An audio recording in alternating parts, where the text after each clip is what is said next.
Bonjour, le 22 juin 1633 prit fin le procès de Galilée devant le Saint-Office à Rome. Le savant italien Galilée fut convoqué par le Saint-Office pour avoir affirmé l'héliocentrisme comme une vérité, non comme une hypothèse.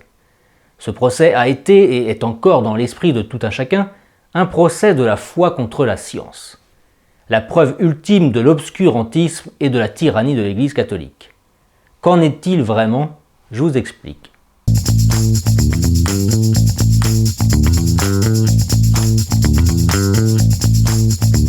Au XVe siècle, le Polonais Nicolas Copernic, chanoine et scientifique de renom, avance sans la prouver la théorie selon laquelle la Terre tourne autour du Soleil, allant à l'encontre de l'opinion alors admise que la Terre était centrale et immobile. À partir de cette idée, il construit un modèle mathématique, l'héliocentrisme. Copernic n'est pas l'inventeur de cette théorie, il admet lui-même s'être inspiré de l'astronome et mathématicien Nicolas Oresme et d'auteurs de l'Antiquité. Copernic a simplement actualisé une idée ancienne. La mobilité de la Terre était connue depuis longtemps. Nicolas Oresme l'évoque dans son traité du ciel et du monde en 1377. Rome accueille plutôt favorablement la théorie de Copernic, contrairement à Luther et une bonne partie des adeptes de la Réforme, qui considérera Copernic comme un doux dingue. D'ailleurs, bon nombre de savants, ne pouvant s'exprimer librement dans plusieurs grandes villes d'Europe, trouvent refuge en Italie, à Florence et à Rome, où règne un climat intellectuel plus libre. Mais alors, pourquoi pendant des siècles l'Église catholique fut-elle accusée d'obscurantisme, elle qui a d'ailleurs, au moment des faits, eut plutôt tendance à protéger les scientifiques contre les adversaires de l'héliocentrisme? Le protestant allemand Kepler fut un de ces intellectuels qui trouvèrent refuge chez les jésuites après avoir fait des découvertes complémentaires à la théorie de Copernic. À la lecture des thèses avancées par Copernic, l'Italien Galilée, mathématicien de profession, matière qu'il enseigne d'ailleurs dans plusieurs universités, à Pise comme à Rome, est convaincu de l'héliocentrisme. La première mention de l'héliocentrisme chez Galilée a lieu dans son ouvrage intitulé « Lettres » de 1613. Sa notoriété grandit rapidement. Il est même nommé philosophe et astronome en chef de Florence par Côme de Médicis, le grand-duc de Toscane. Mais si l'Église catholique soutient les théories scientifiques avancées par les savants du temps, pourquoi condamner Galilée? Tout d'abord, le style de Galilée est volontairement polémique. Malgré la protection du cardinal Berberini, futur pape Urbain VIII, dont bénéficie Galilée, il provoque ses adversaires dans ses écrits en affirmant plutôt qu'en démontrant ses hypothèses. En 1616, l'Église demande à Galilée de ne pas présenter ses écrits comme étant la vérité, mais uniquement comme une théorie, car ni lui ni Copernic n'ont pu prouver leur thèse. Il lui sera également demandé de ne pas mélanger les saintes écritures à ses travaux. Son grand tort sera de vouloir se mêler de théologie et d'interpréter les écritures, comme le stipule le canon du Concile de Trente, seule l'Église catholique a le droit d'interpréter les écritures.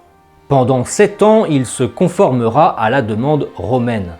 En 1624, celui qui fut son protecteur, le cardinal Barberini, est élu pape de l'Église catholique et romaine sous le nom d'Urbain VIII.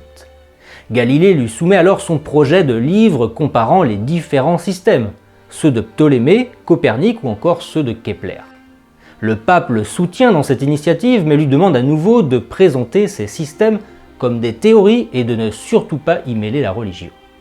Galilée, une fois le livre terminé, sollicite l'imprimatur du Saint-Office. L'imprimatur signifie que le livre doit être validé par Rome et imprimé à Rome. Sa demande est acceptée. Le Saint-Office lui demande simplement d'apporter quelques modifications et quelques rajouts comme une préface et une conclusion indiquant que le système n'était présenté qu'à titre d'hypothèse, ce qu'il accepta. Mais contrairement à son engagement, Galilée imprime son livre à Florence avec l'imprimatur de Rome, et en ayant totalement changé le texte. Lui qui s'était engagé à ne pas enseigner la doctrine héliocentrique comme vraie, mais seulement comme hypothétique, avait failli à son engagement. Il est donc tout à fait recevable d'un point de vue juridique qu'il soit jugé. Urbain VIII voulait simplement qu'il puisse s'expliquer devant une commission. Fin 1632, Galilée est convoqué à Rome pour répondre aux questions du Saint-Office. Le premier interrogatoire a lieu le 12 avril 1633 dans les appartements de l'inquisiteur, le père Vincent Macolado. Le pape, qui lui porte une grande amitié, va demander à ce que les règles juridiques soient adoucies. Le jugement est finalement rendu le 22 juin 1633 au couvent de Sainte Marie sopra Minerva. Que lui reproche-t-on?